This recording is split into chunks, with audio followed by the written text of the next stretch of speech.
Hello, ladies and gents, and welcome to what is basically going to be the final video for our religion unit. Now, just to recap, we spent a video talking about what religion basically is, what the topics that religion is concerned with are, and reviewing essentially the five major world religions and some of the basic claims that those religions have made when it comes to major issues regarding the world, regarding what exists, whether it's God, whether it's God's character, God's personality, whether it's the origin of the world, et cetera, et cetera. Now we've taken three relatively close looks into some general materials in Judaism, Christianity, and Islam. And we've discussed some of the philosophies, some of the styles, some of the main points that have been made within those religions. And again, I want to emphasize, we have not covered the full extent to those religions at all. We haven't even essentially covered the what would be an appropriate social studies kind of scope of those particular religions, right? We covered things that I usually assume my students already know from social studies or from history or from a theology class if you're in a religious school. So for instance, we missed the Ten Commandments. We didn't cover the Ten Commandments. We didn't cover the Acts of the Apostles. We didn't cover the nativity of Jesus of Nazareth. We didn't cover the history of Islam, the spread of Islam in the first years of Muhammad's campaign, of Muhammad's career.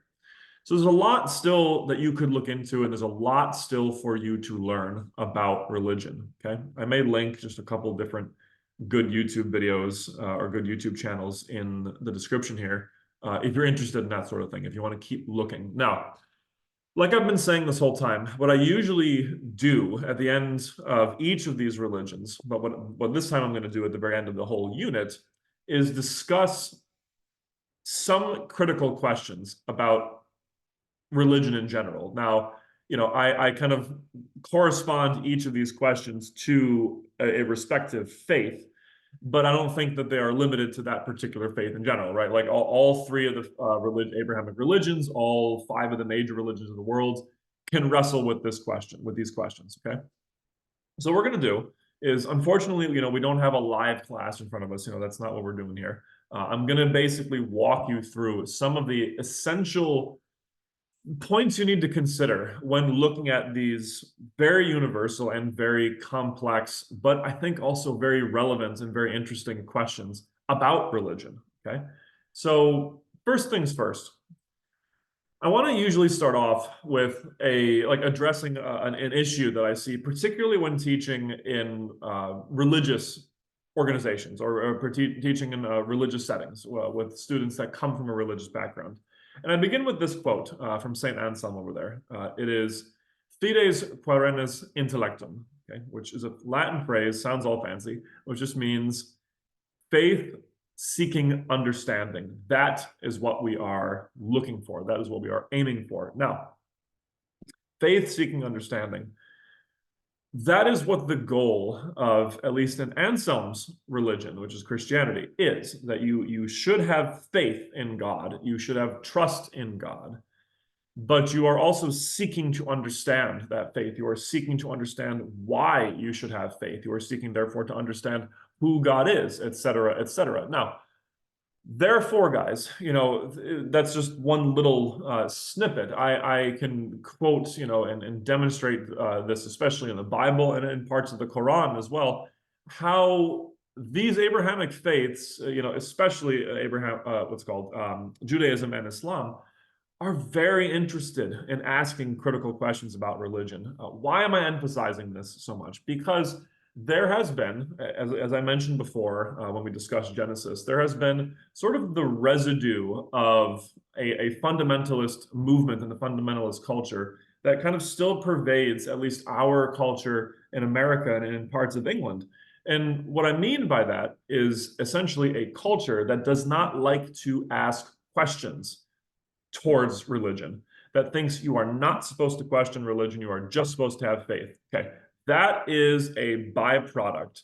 At least when you encounter that in the West, especially in reference to Christianity, that is probably a byproduct of the fundamentalist tradition, or at least an offshoot of the fundamentalist tradition, which really did not like and was very, very afraid of questioning a religion, questioning a faith. Okay, why am I mentioning that? Because I want you to understand that that mentality is deeply, at least when you're talking about the Abrahamic faiths, is deeply anti-religious. Okay, the religious culture, the religious tradition is intensely interested in asking questions and seeking deeper understanding and being very critical with its questions. So I don't want people to kind of look at this and say, oh, he's asking questions. You're not supposed to ask questions about religion. Totally anti-religious right there. That's so not part of the tradition, as we're going to see with our first example. Now, as we are trying to seek greater understanding, as we're going to kind of experiment in that, I give my students these three critical questions about religion.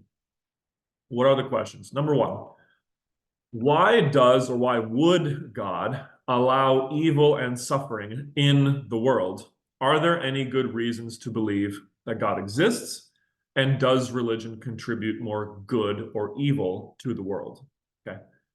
Rather probing questions, okay? Rather complex questions, as we're going to see.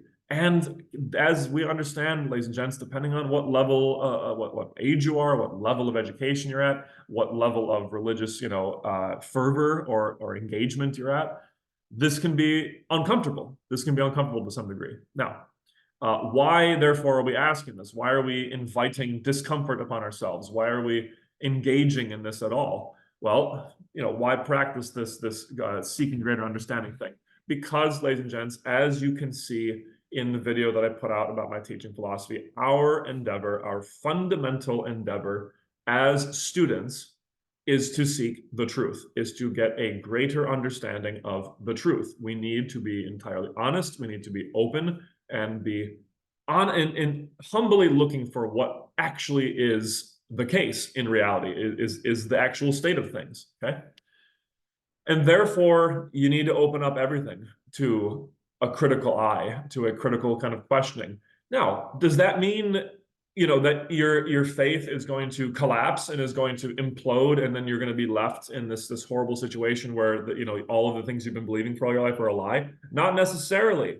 Okay, that's something I want to have to understand too, is that religious people have been asking these questions for over 2,000 years and have been, at least in their opinion, maybe in your opinion at the end of this discussion, or maybe in a few years, or however long it takes you to explore these things sufficiently, and they've been walking away with what they think are sufficient answers, and their faith is therefore intact. And what's actually more is that their faith is strengthened, that they are actually stronger, they are actually more vibrant in their faith. So ironically, you can come up with whatever metaphor you want. Iron sharpens iron, whatever, steel is tempered with pressure, whatever you want. The more pressure you put on it, the more not inscrutable, the more criticism, the more aggression that you throw at your fundamental claims, the stronger they can become.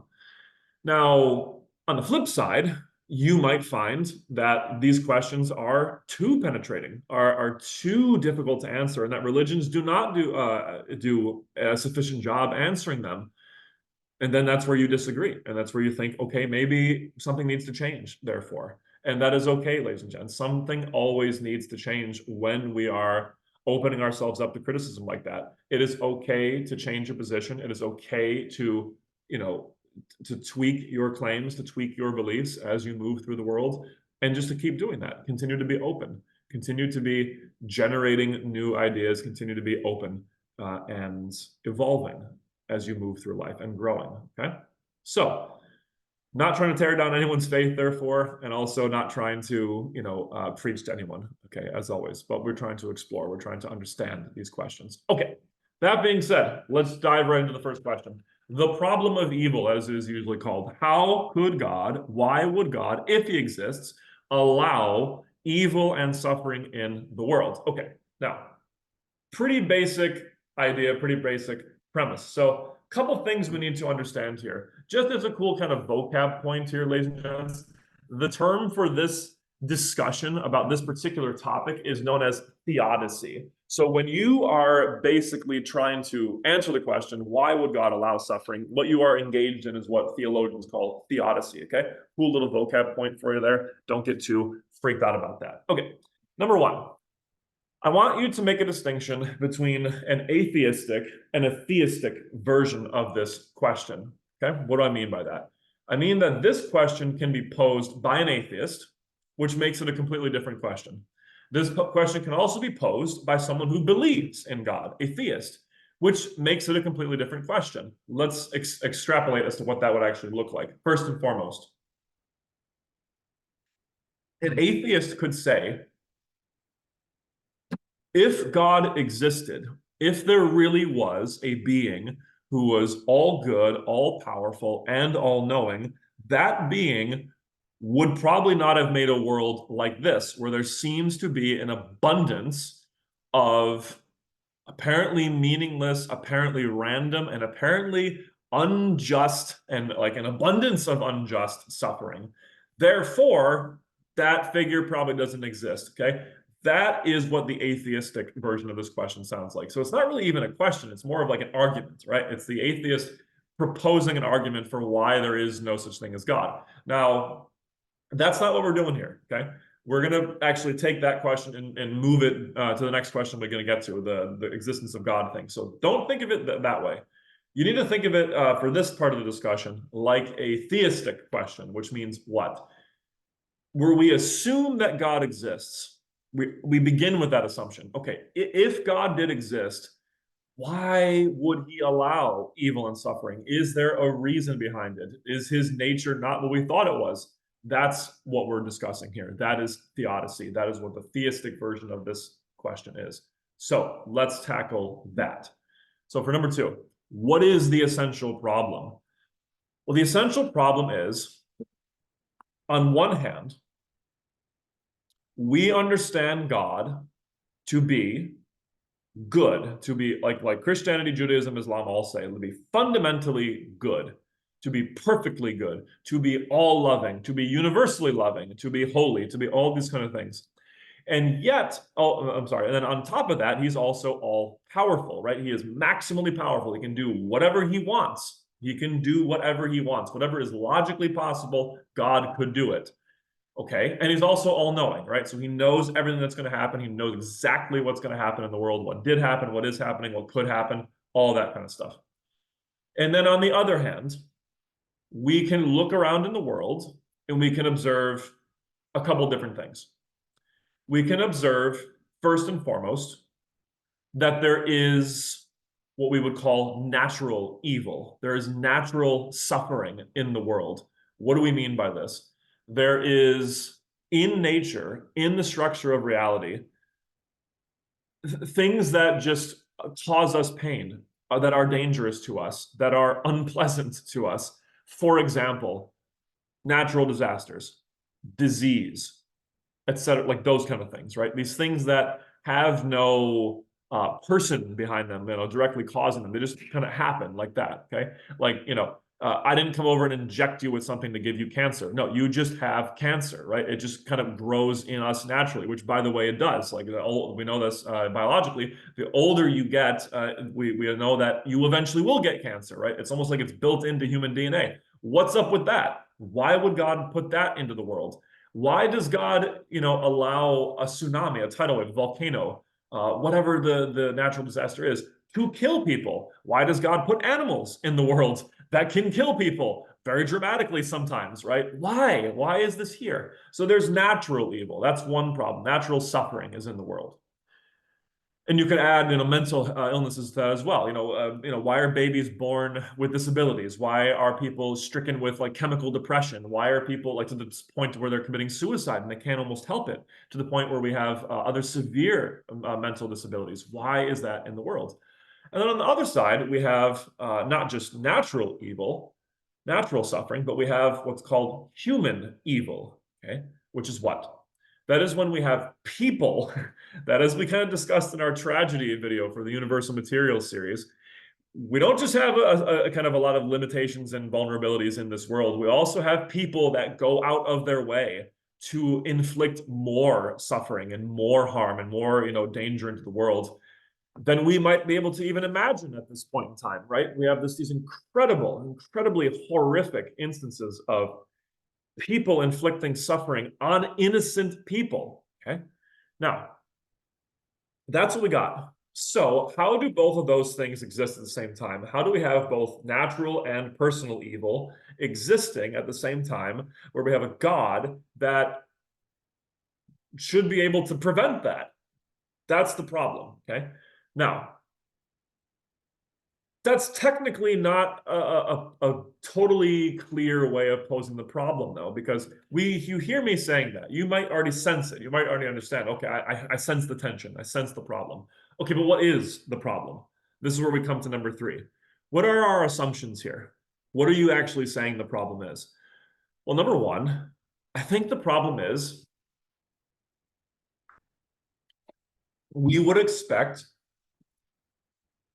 a more suitable, a more inhabitable world that's full of less dangers if God wanted us to flourish, right? So there's 2 assumptions there. Number 1 is God wants us to flourish. God doesn't want us to just die instantly, right? God, the God of life, right? Does not want us to just, be like, instantly killed in Minecraft, right? That's kind of not what we would prefer, we assume. Okay. So, and yet another assumption we have is that there is an abundance of that in the world, which I think that's a fair assumption, right? That kind of makes sense. However, what other assumptions are we making here? Well, we're making the assumption that God can stop these things. He can prevent all of these things. Well, can we question that a little bit more? Can we poke at that one a little more? Can God stop all the evil in the world? I suppose so, right? Miracles are kind of part of God's thing. As you can see, providence, divine providence, and the ordering of the world seems to be part of God's thing. I don't think it would be too hard for an omnipotent being to stop the spread of cancer in someone's body or in their DNA. I don't think it's particularly hard for an omnipotent being to, not have the world produce so many hurricanes or so many, typhoons and earthquakes and all this kind of stuff, or not create animals that will cause so much danger to these human beings. Yeah, I think that sounds totally reasonable. But what about with the personal evil thing? Can God stop a person from doing evil things? I think so. Yeah, I think that would make total sense, right? I mean, you're all knowing and you're all powerful, and you generally don't want people to do bad things. So you have let's say someone who's trying to murder an innocent child. God could snap his fingers and all manner of ways to stop the person from doing that, right? He could literally just teleport the guy out of there. He could change, the weapons or whatever, all this kind of stuff. He could save the child very easily. So why doesn't he? Well, what can we say? What are the answers that we could give here? One of the main assumptions that I like to point out is one that we've already just mentioned, which is that God desires us to be, how would we phrase this? Safe, alive, comfortable, happy. Okay. I think that's a fair assumption that we're making underneath all of this, that our existence, our comfortable existence without pain, is preferable to God. Sure, I think that's a fair assumption that we're making. I think, however, the religious traditions will usually have a problem with that. And you might have been able to sense this if you've been following our discussions with like the hero's journey, or if you've been paying close attention to the readings that we just did in all 3 religions, which is what? What is this point that the religions will usually bring up? They will bring up the point that is essentially a question.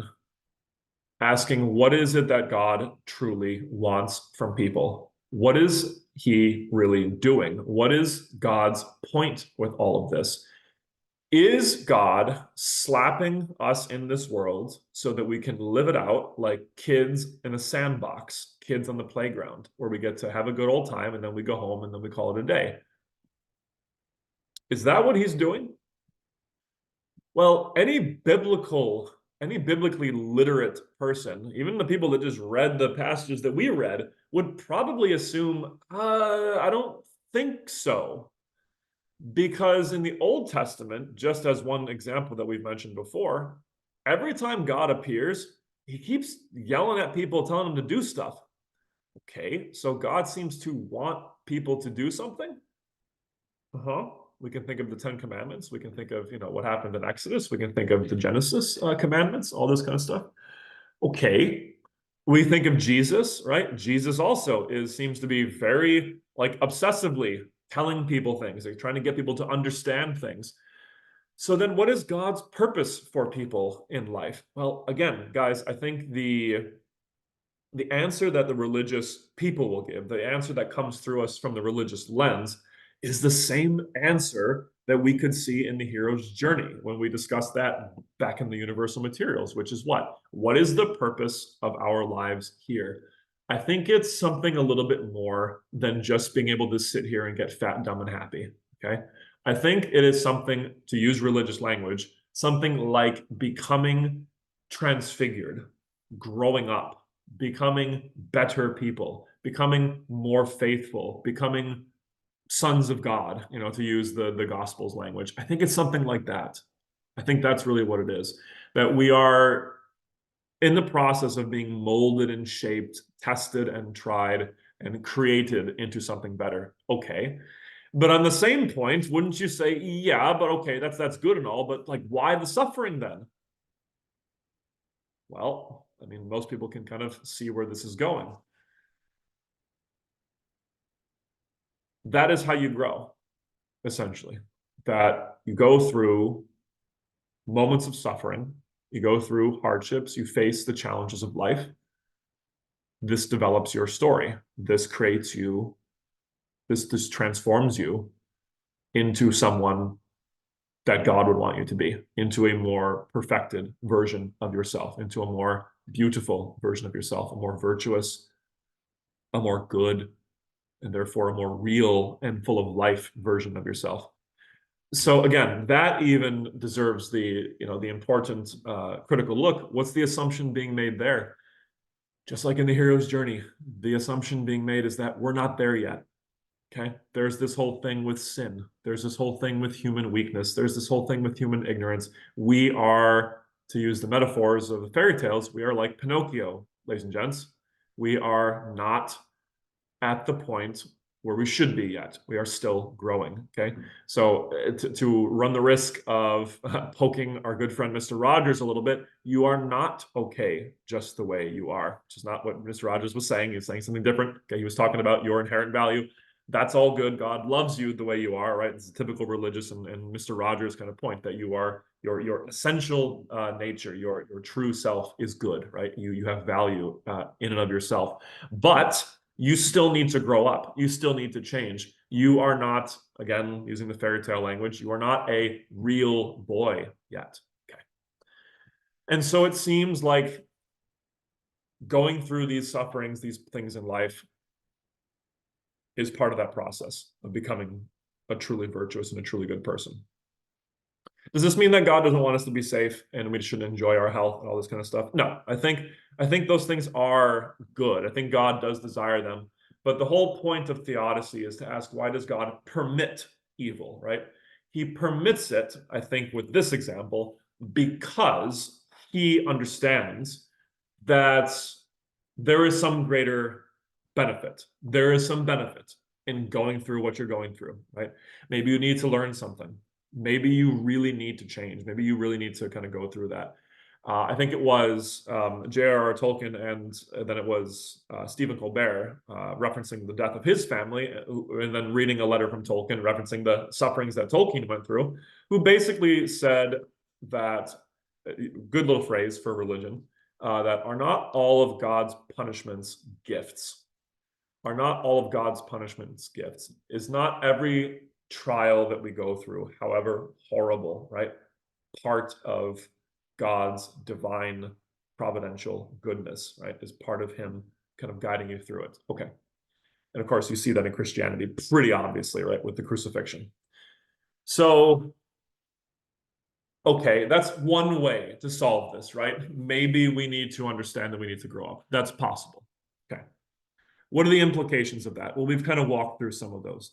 Now, I just gave you one possible answer to solve the problem of evil, to solve this theodicy, or to act as a theodicy for us. There are many more. I remember when I was in my religious studies class or religion and philosophy class in college, we came up with like 14 different reasons. So we have scratched the surface quite just a little bit. Now, because I usually ask this seminar question after we cover Judaism, I like to usually have my students read a little bit about the book of Job. Why? What is the book of Job?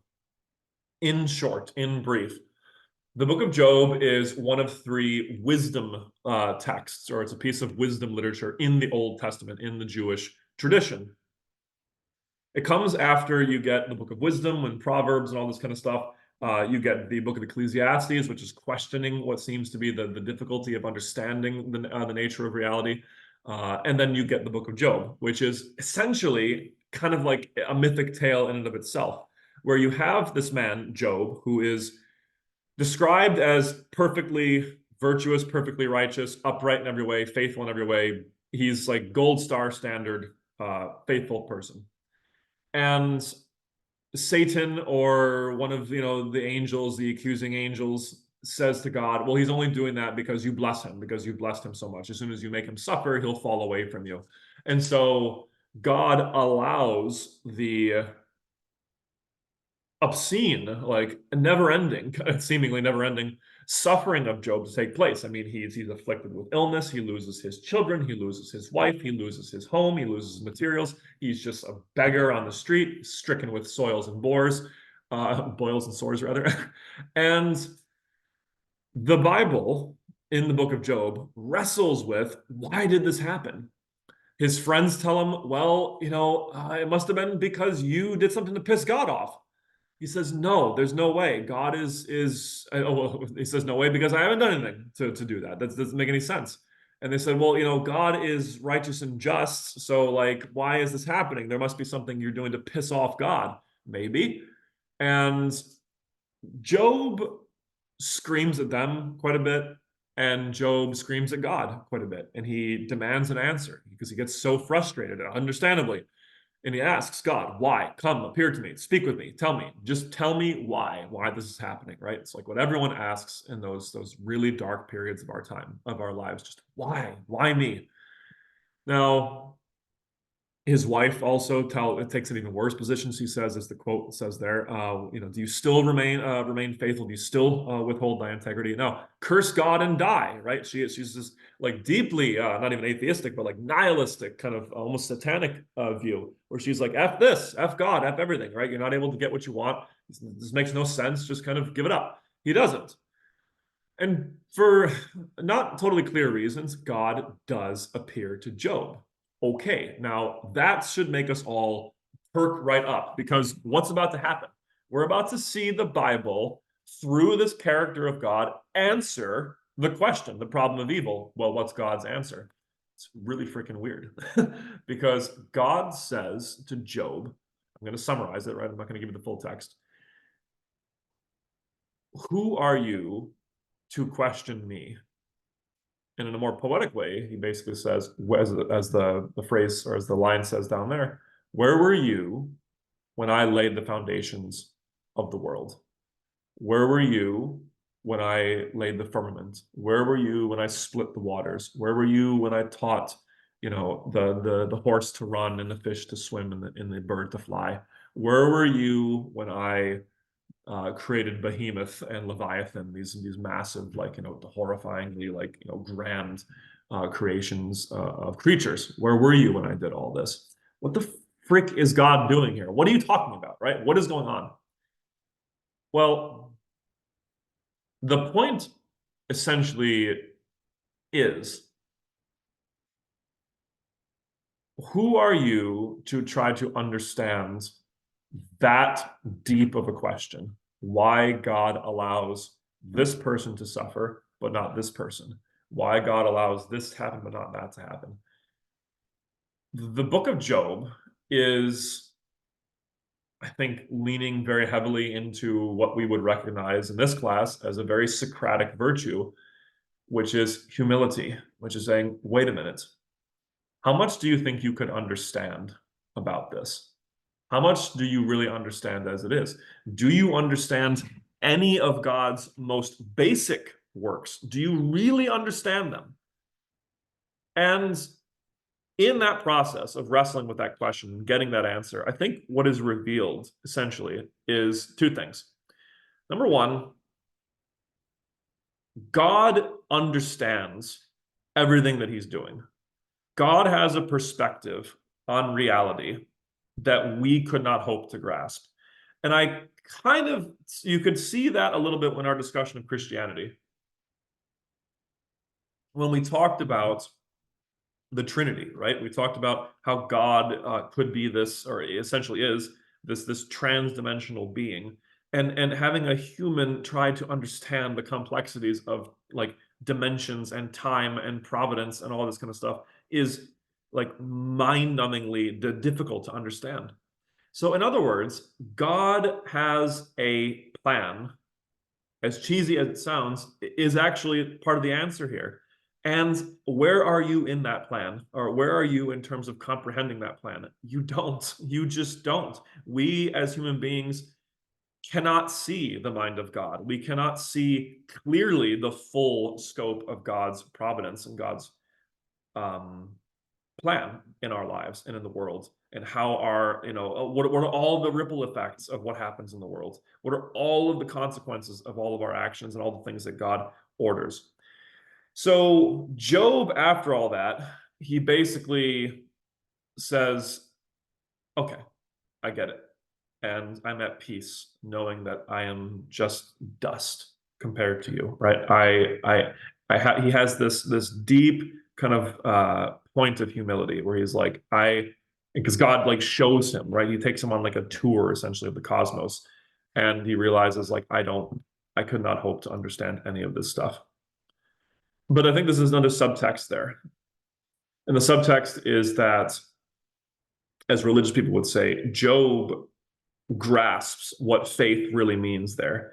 It's not faith, and like this is another big point we mentioned a little while ago, I think, that religious people don't use faith in the way that we might today, where we're like, oh, do you have faith that God exists? Like, yes, I just have faith. I just have faith he exists. That's not what faith means traditionally, ladies and gents, either in Judaism, Christianity, or Islam. Faith means trust. Trust in what? Trust in this. Trust in, okay, like I don't understand God's plan. I don't understand why I have cancer. I don't understand why I have this mental illness. I don't understand why the tsunami is going to wipe out my whole home. I don't understand why my kid died in this accident. I don't understand, like, you fill in the blank. But God does. Okay. God understands. And from the perspective of a religious Jew, a religious Christian, a religious Muslim, God's will is good, right? God's true, Christianity, like I said, screams as the rooftops. God's true love for you is more deep than you could understand. And so therefore have faith, right? Trust that whatever is happening to you is going to be worth it or is okay, right? It's that deep kind of trust. Now, that's the biblical point. Now, one last note about that. I like to just, again, for good humanities purposes, point out that the book of Job is 2,000 plus years old, right? It's way older than 2,000 years old. But the fact that that topic is being pointed out in the Bible is amazing, is something that we should remind ourselves of, right? We don't want to be, even if we are atheists, we don't want to be this kind of like chronologically snobby atheist where we look at a biblical text or a religious text and think that it's stupid, it's just superstitious nonsense. It doesn't even deal with real questions. It's not even really testing its own strength. No, it is. It, like, from the very beginning, it is. We see that a little bit points like this in the New Testament as well as the Old. Now, why do I include this in Judaism? Because it is a huge part of the Jewish faith to question and wrestle with God, right?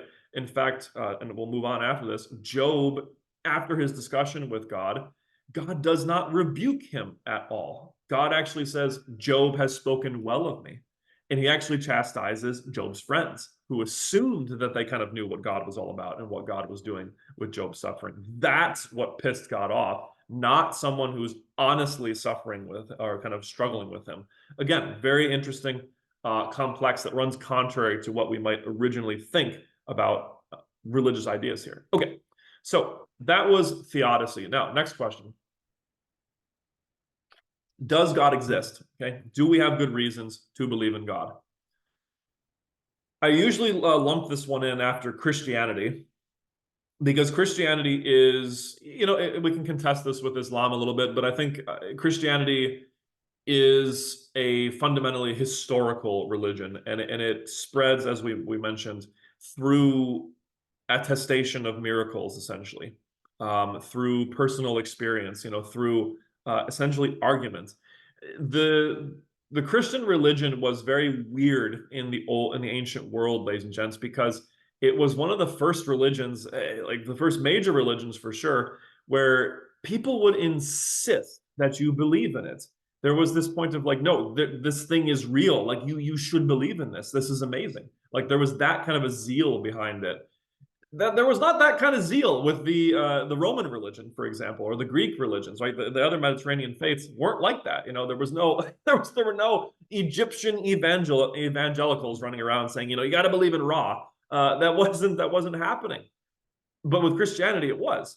And so therefore, the practice of philosophy, the practice of debating and discussions and trying to, I think it's as St. Peter says, provide a reason, provide an apologia, right? There's that word apology again, for the faith that is in you, is a huge part of the Christian tradition. And that's why I usually put St. Thomas Aquinas over here and St. Augustine, because both of these boys are huge on that point. They were big into the philosophy of trying to demonstrate God's existence to some degree. Okay, at least kind of create a coherent faith. Okay, so now, believe it or not, yeah, I do have my ninth grade students explore natural theology. If you are in the humanities class, you'll see that we are still tackling some pretty sophisticated philosophical terms here. So really quickly, let's go through this. Number one, what are we trying to prove / demonstrate? Okay, the word proof, good little nitpick that I have with my students that I'd be very impressed if you can incorporate this into your vocabulary. Stop using the word proof. The word proof is philosophically only appropriate when you're talking about mathematics. When you're talking about something that is demonstrated with absolute certainty, where we can show complete certainty for something. 1 + 1 is 2. You get 1, and then you get 2. Bam. Okay. That's a proof. Can't really debate that. Simple enough. Can you prove, for example, that I exist? You can't. You can give really, really good reasons to show that I exist, and therefore you can demonstrate that belief in my existence, or your existence, or whoever's existence is right next to you, is way more reasonable than not. Okay, so you get right up to certainty, but not 100%, right? We don't have 100% certainty about everything that we might think we do. Okay, and all I'm doing, it's brain in the vats, it's all in the matrix. It's like no. Okay, don't worry about that. That's that's not a good way to do philosophy. What we're basically saying here is that there's that 100% certainty mark that's really only accessible to mathematics. To us here as human beings, observing the world, observing our own internal experience, and making sense of everything, it's very, very hard, if not impossible, to get to that 100% certainty. So therefore, can we demonstrate that God exists with complete proof and certainty? You can't, okay? But that's not really saying much. So it's like, okay, fine. We're not gonna use the word proof. Can we demonstrate that God exists? Can we say that belief in God is more reasonable than not? That's what that's what this section is gonna explore. So number one, what are our tools to do this, okay? What tools do we have to understand if anything exists at all? Traditionally, philosophy breaks its tools down, its tools of knowledge, its tools of gaining more knowledge down into three categories.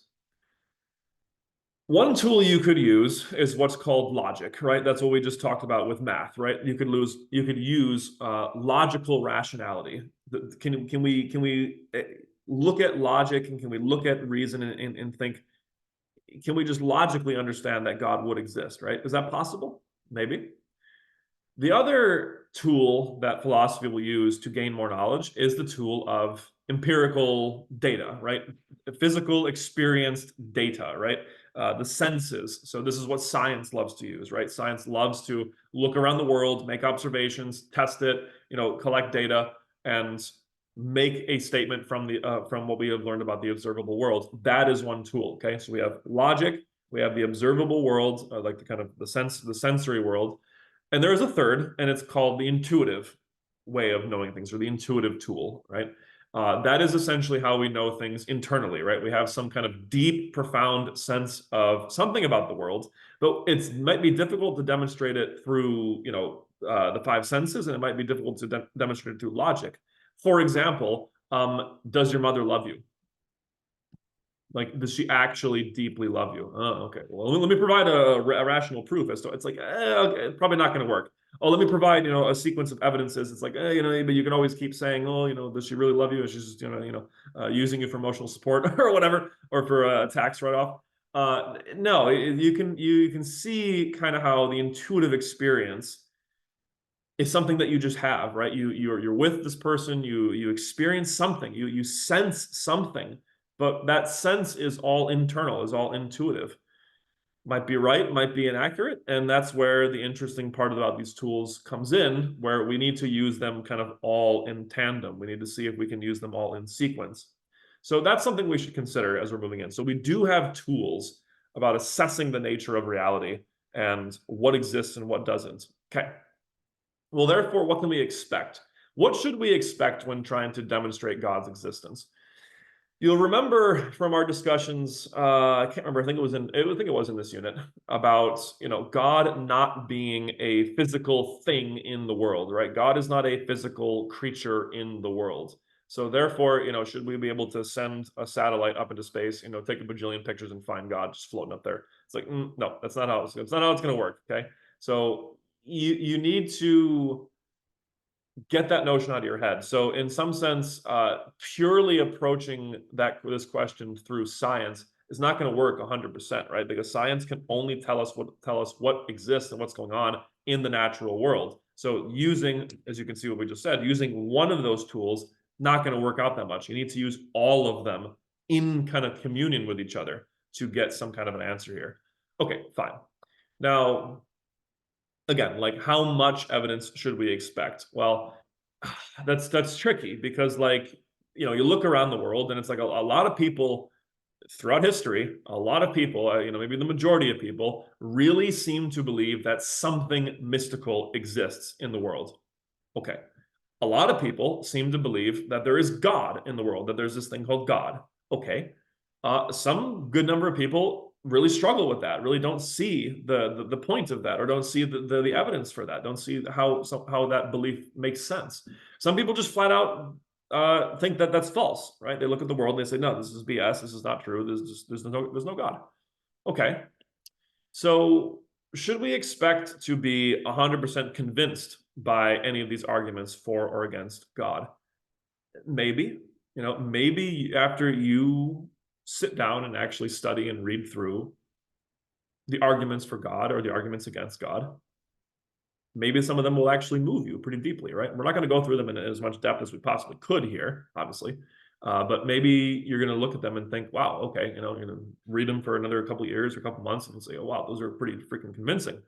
Possibly, okay, possibly for one side or the other. But for some people, maybe not, right? So you got to kind of adjust your expectations a little bit here. Okay, so what about these arguments? What are some of the basic arguments for God's existence? One of the most famous ones, one of the first ones we usually cover in class, is what's called the cosmological arguments. Takes many different forms. Here's the basic gist of it. It says that the universe begins to exist. Okay, we observe that in nature. We observe that things have causes. We observe that you don't just get something out of nothing, right? You know, the horses aren't just popping out of existence next to me. All this kind of stuff. So everything needs a cause. Okay, well that kind of creates a domino effect, right? Like where's the chain going to go? Where's the chain kind of end? And we know that the universe, right, the whole world in and of itself was created at some point. I'm sorry, I used the word creation, right? Well, it came into being at some point, right? It began at some point, you know, via our understanding of the Big Bang. It was about 100 plus years ago. We know that all space, time, and matter came into existence. Okay. How'd that happen? Well, the religious arguments or the theistic argument says there had to be something that caused the whole creation of space, time, and matter that was independent of space, time, and matter, right? You know, you can't say like, oh, like particles combined and exploded together. It's like that doesn't work because we're talking about the creation of particles themselves. Where did they come from? Well, they were always there. It's like we know, you know, the scientists will say that's probably not accurate, right? The universe has a finite ending or had a finite beginning, so it started from somewhere. What started it? Had to be something outside of the universe, and the argument will then continue to say, well, that something needs to be powerful in order to do that, needs to be intelligent, right? And needs to, you know, be non-physical. So something that's non-physical, powerful, and it will usually say it's making something, right? It did something at a certain point. So it has some kind of intention behind it, has a will behind it, has something personal behind it. It starts to sound a lot like God, right? And God makes the most sense for that. This was something Aristotle says, Thomas Aquinas picks that up and runs with it, and a lot of other philosophers run with it as well. So there's the, you know, the cosmological arguments. Like, where did all this come from? Probably something like God. Okay, notice, by the way, does that prove that Christianity is real? It's like, no, it doesn't. That proves, right? That argues or that demonstrates that there might have been something very powerful, very knowledgeable, immaterial before the universe existed that caused it to come into existence. Okay, that's what you get. You at best get a creator from that argument. Okay, what else we got? You get something that's called the teleological argument. It's a fancy word. Usually you can phrase that as the argument from or to design, right? The argument that when we look at the way that the constants and quantities of the natural world are laid out, whether it's at the detail of our DNA, at the sequencing of proteins in our you know, our biological systems, whether it's the mathematical quantities of gravity at the very instant of the Big Bang, whatever you want to talk about it, it looks like reality itself, the biological physical reality around us, is finely tuned to the point where if you know make the smallest, you know, infinitesimal change, everything falls apart. Okay, and as a result, we reach the conclusion that this seems like it was designed. This seems like it was put together by some sort of intellect, right? This can't be just random. This didn't just randomly happen, right? We would expect to look at a very different world if this just randomly came into being. So, you know, for everyone who liked the problem of evil, kind of pointing, oh, you know, everything looks so crazy and insane. It's like, ah, but like, you know, these guys will say, no, everything looks pretty freaking ordered, pretty stained glass-ish, right? Yeah, so that's how that argument usually goes. I think if you really get into the discussion about God's existence and all this, one of the most famous atheists of the past 40 years, Anthony Flew, Dr. Anthony Flew over in Oxford, actually revoked or renounced his atheism in form of something like theism, because he said that this particular argument just became too difficult to deal with. He was like, I can't, you know, I can't get around this. Looking at new biological data constantly, he was like, no, this is just making too much sense. Okay, so it's a powerful one. And we also have the moral arguments, which is interesting. It says that, you know, we experience within us some sort of force or some sort of experience of the natural world or of the world around us that seems to be the apprehension of morals, of moral values and duties, right? We see that some things are actually wrong. It's not that they are just, you know, biological, you know, drives within us telling us, oh, we don't want to do that thing. We want to preserve our species. It's not that. It's not just that, you know, your mommy and daddy and society taught you, no, don't do this or we'll punish you. It's like then there's something actually objectively wrong with that action or with that statement, or there's something really objectively good about what you just did. Well, where do those come from, right? Where does this moral law come from? Well, it seems like, you know, it would have to have come from something that is good. It would have to come from some force or something that's kind of telling you this is good, this is bad.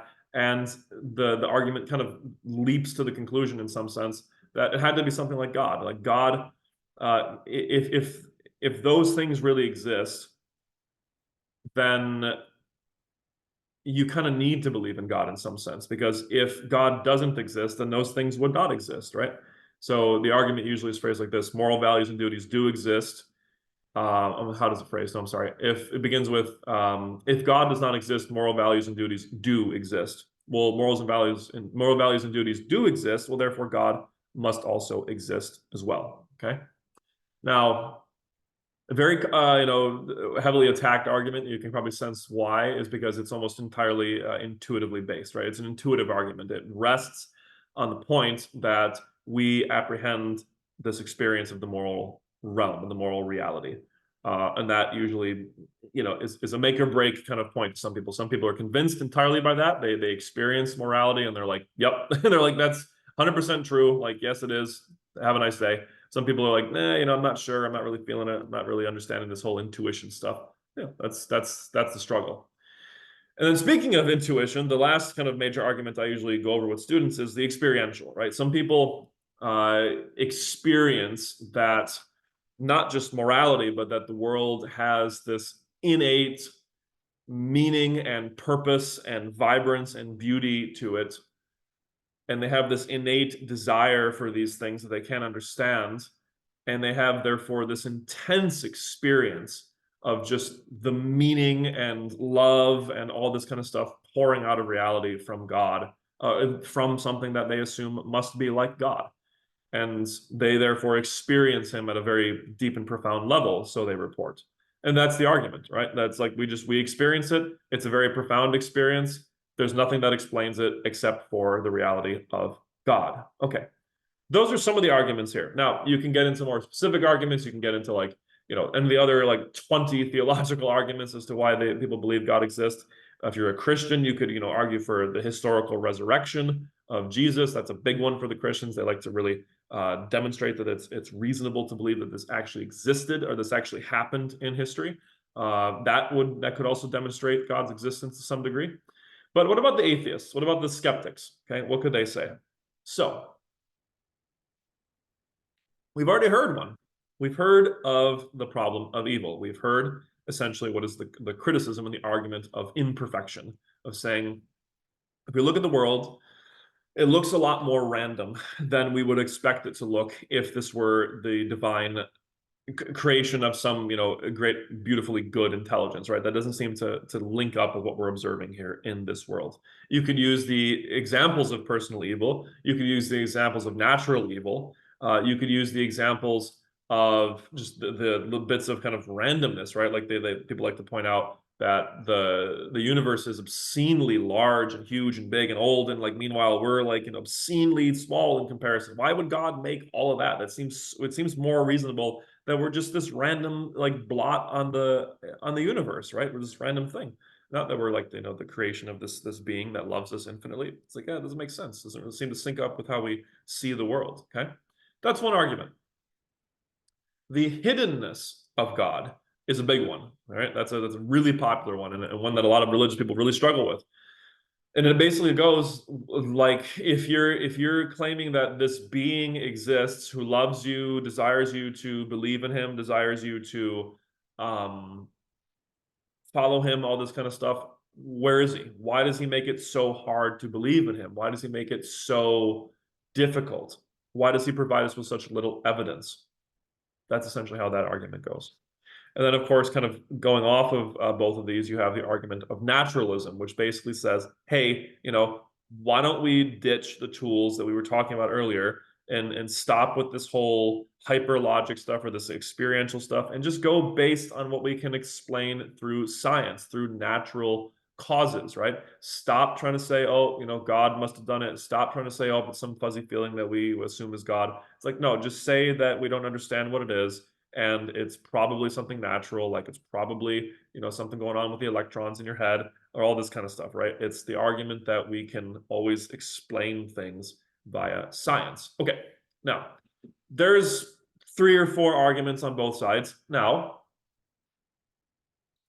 can you use any one single argument right there to demonstrate or answer our question one way or the other?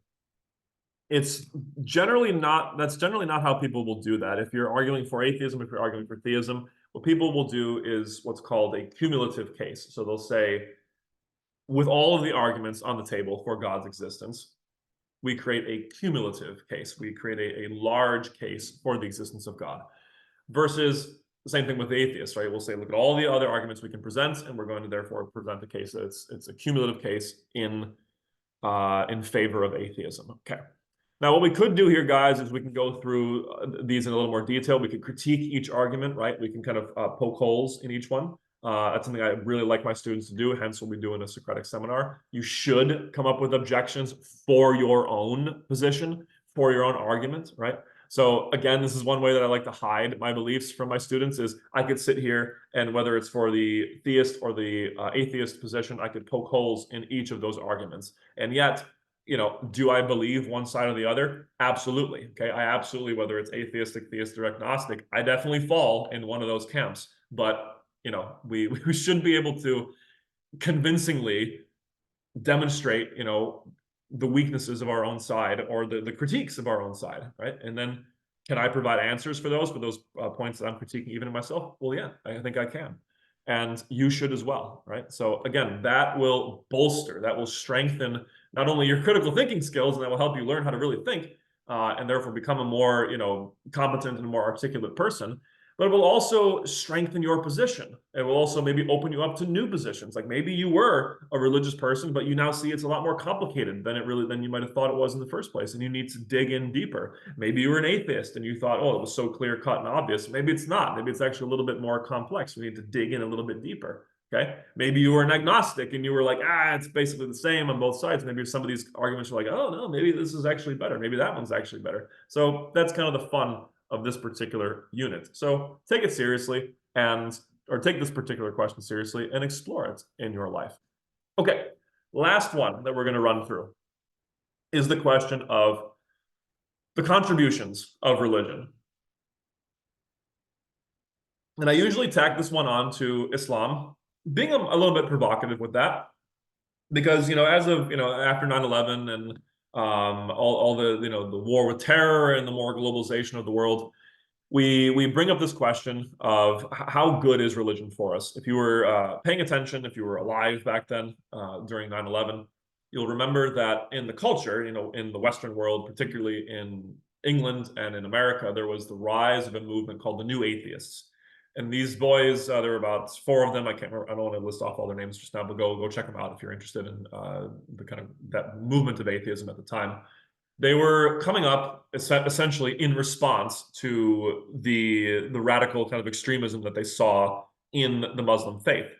And they were going off against all religions, essentially saying that religion is entirely bad, that it is a very negative thing in history and in our culture, and it doesn't do anything really of serious value in this world, and we would be better off without it. So that's why I like this particular topic, because it's really important for us, not even as a contemporary question, but especially as a humanities question, is to understand what is the actual benefit and the potential drawbacks or the potential benefits and drawbacks of religion. Okay. Now, a couple things here. Number one, does this relate to its validity? So that by it, I mean the religion's validity. So it's a very like sneaky question right off the bat. If you were able to demonstrate to me that a religion has done awful things and is particularly bad and has been really annoyingly, stubbornly bad and just bad for society, does that necessarily mean that the religion's not true or valid or has valid points? Not necessarily. Okay. So something can be a real pain in the cahoots, but still have some valid points and still have some, true parts of it. Absolutely. Okay. So we don't want to jump and say like, oh, because we see, Christianity doing this or Islam doing this or Judaism doing this or whatever. Oh, therefore the religion's false. It's like, that's not logical. Okay. That is not solid logic. It might contribute, however, to our understanding of how valid the religion is. So, for example, if we can point out that there is more dysfunction resulting from a religion, that might make us suspect there's something dysfunctional in that religion. If we can point out that this particular religion or that one produces a lot of benefits and a lot of functions, positive functions, maybe there's something valid to that religion. There's something there. Okay. Now, number two, what role does human error have here? Okay, this is an important point. And here I will refer you back to what we were discussing in the very first video on religion for this unit, which is the fact that we were looking at religions essentially in a vacuum. We were looking at religions claims. We were looking at the religious texts. We were looking at the religious beliefs. We were not looking at how people in those religions in history were behaving. Okay. Why? Because I wanted you to start with just a baseline understanding of what are the claims, what is the belief system like here. Having understood a little bit of that, and I hope that you go and understand more of it, now we come in and we see, okay, well, how do people do when it comes to living those things out? How do people behave in this particular belief system? Why do I ask about human error? Because, ladies and gents, whether you're a Christian and you want to call it sin, whether you're, a big humanities literary nerd and you want to call it tragic nature of human beings, whatever human beings are involved in, there's going to be some dysfunction. Okay, there's going to be some error. There's going to be error. We are limited. We are stupid. We are lazy. We are corrupt. We are flawed. We have all these errors that we are struggling with in life that are tragic. And so therefore, no institution, no belief system and its practitioners is going to be without flaws, without contradictions, without errors. So keep that in mind. All right. So just because, like, for example, you find, oh, look, I know one Christian guy who was an a-hole, or I saw one Muslim who was being mean, or whatever, faith you want to pick on. It's like, okay, like that could, like we said, be just human error. Maybe that's what it is. Or maybe it's a result of the religion. That's what we need to ask. We need to really look for, is this example of someone behaving dysfunctionally a result of their own human dysfunction? In other words, are they acting inconsistently with the religion? Or are they acting this way consistently with the religion? Is the religion spurring on and causing more of that dysfunction? That's the question here. Okay, so you really need to pick that out. So I don't want my students to be like, like I saw someone doing bad in this religion, therefore it's wrong, and therefore religion is all bad. Or I saw someone doing good, therefore it's all good. No. You need to look at what's being done, compare it to the claims of the religion, and then conclude, is it that person's dysfunction or is it the religion's dysfunction? Okay, so really quickly now, number three, some pro arguments. Arguments in favor of religion, saying religion's role is more positive. Number one is just on a very personal level. It provides people with personal benefits. We know that psychologically. We've seen that demonstrated in a lot of different sociological studies, that people who engage in religious practices, engage in religious communities, have some of the lowest reports of depression and suicidality, and have high reports of feeling a sense of meaning and purpose in life, therefore. So I think it's safe to conclude that religion really, really provides people with a strong sense of deep purpose and deep comfort, in a deep sense, not in a Teletubby kind of sense, right?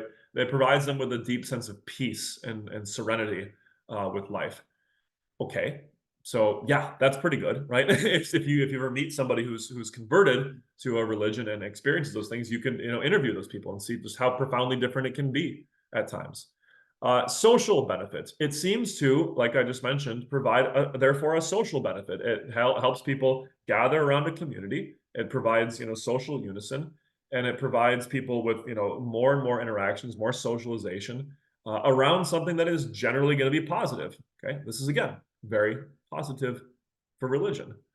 Cultural developments. Oh, this is an interesting one. This is something that a lot of my students are usually interested in and are surprised by. And we'll see a little bit of this in the medieval ages.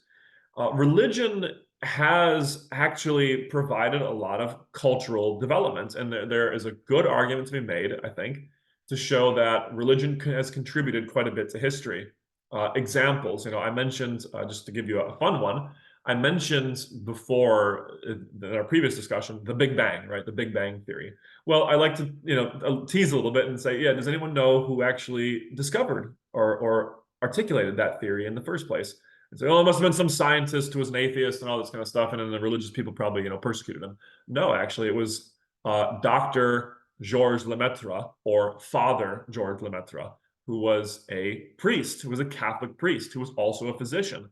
So usually, people will point out, if they're discussing this, they'll point out that in the West, colleges, law schools, even sciences, the natural sciences, were all the result of and the byproduct of and essentially begun by the church, by the Christian church, following that whole fides quaerulentius intellectum idea, this idea that we want more and more understanding. So in some sense, on the strongest side of this argument, people will say you have religion to thank for the natural sciences and for colleges in some sense, and for law and lawyers and all this kind of stuff. So it's played that role. You could say, if you want to, talk about like Christianity, for example, you could say, I mean, look at the examples that we sort of picked out from Christianity of the values, and this is kind of going into the morals point, the values that Christianity has imparted into our culture. So this is what I usually tell my students when we get to something like the 20th century, which we will eventually get to, is that we are definitely kind of in a Christian and post-Christian world where our culture has been so shaped by Christianity. Even if we are not Christian, even if we still think, I'm secular, I'm an agnostic, whatever. It's like, yeah, but then the values that we have and the ways that we kind of practice things in our culture are very, very Christian.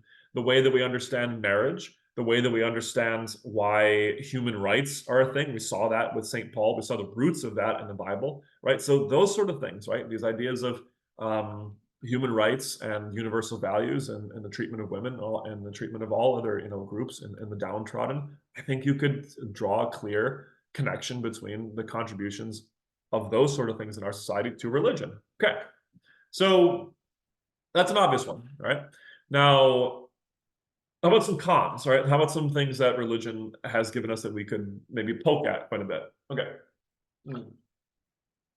Following the same sequence of detail that we just went through in this last one, start at the personal level. Religion can cause some personal tension within people. It could cause you a lot of stress, a lot of anxiety. It could make you essentially struggle against your own nature, if you want to call it that way, right? Like if you have something that you desire to do, maybe really badly, and you don't understand why your religion is saying it's bad or it's wrong, this can cause a lot of stress in you. It can cause a tremendous amount of guilt. It can cause a lot of issues, therefore. The really obvious one that people talk about is homosexuals and people who want to have a same-sex relationship and who are also in a religion that does not condone that causes a lot of tension for a person. Absolutely. Now, as a social point, it can cause social conflict. So as much as it does bring people together, it can also create tribes. It can create kind of a serious sense of tribalization, even within a singular religion under an umbrella like Christianity. You see a lot of tension, and you certainly saw that in Europe during a little bit after the Protestant Reformation, and even up to about 100 years ago. You saw a lot of passive persecution towards Catholics or towards Protestants or towards whatever religious subgroup you want to pick on, and because they were of that religion. You see it with some Muslim groups to this day. Now, social conflict is bad. How about some cultural dysfunction, right?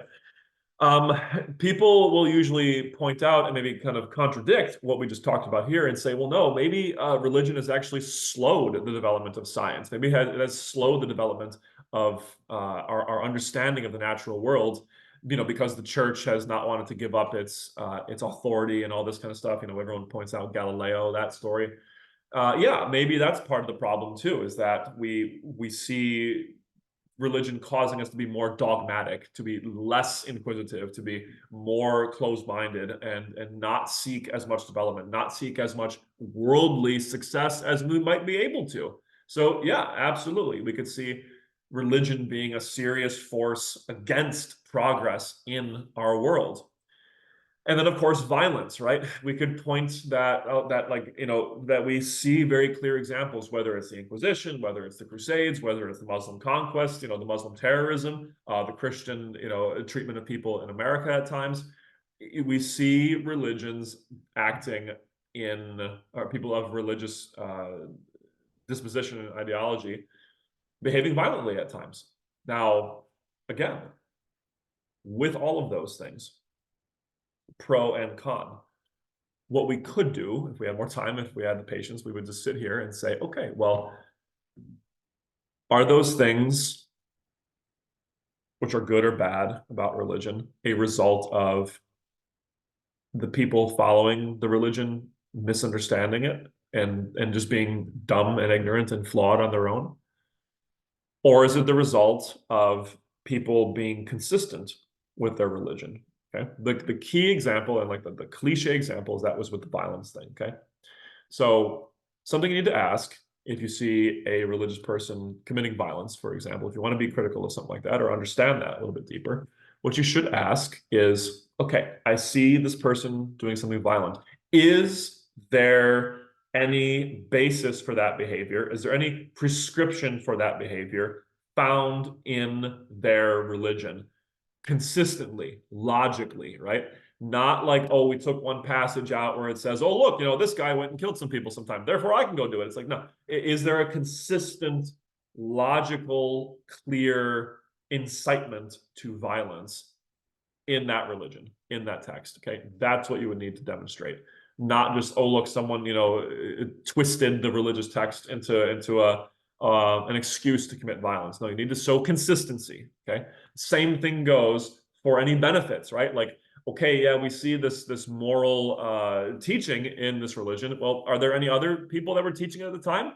Did everyone really get it from this book, from this passage? I don't know. Like, you need to show me that. You need to have some comparisons between that. So it's a complex question, guys. I think, however, it's a cliche answer, but as we kind of walk away from this particular question, you kind of are left with at least some general humble position where we can't be, the complete poster boys and say religion is entirely great. Everyone's going to sign up for religion. Let's go to church tomorrow. Like, everything's good about it. Shut up. Don't talk about it. Like, all this kind of stuff. No, there are problems. There are pitfalls. There are issues within not Christianity, within Christians. There are issues within all religions that you need to address. Same thing with the problems.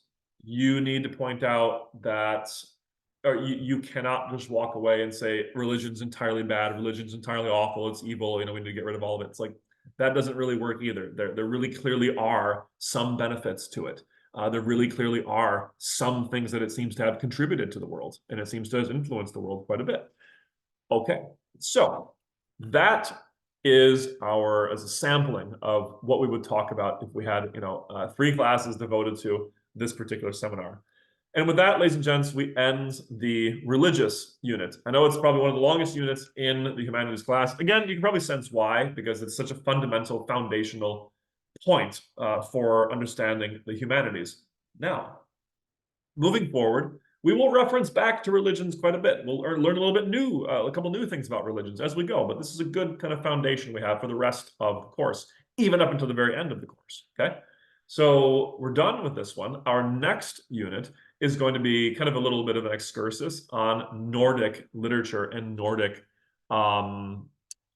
mythology, right? So we're going to leave everything down here in the Middle East or in the Mediterranean world for a bit, and we're going to go up north into Scandinavia sort of area, into the Nordic regions, and we'll see what we find there.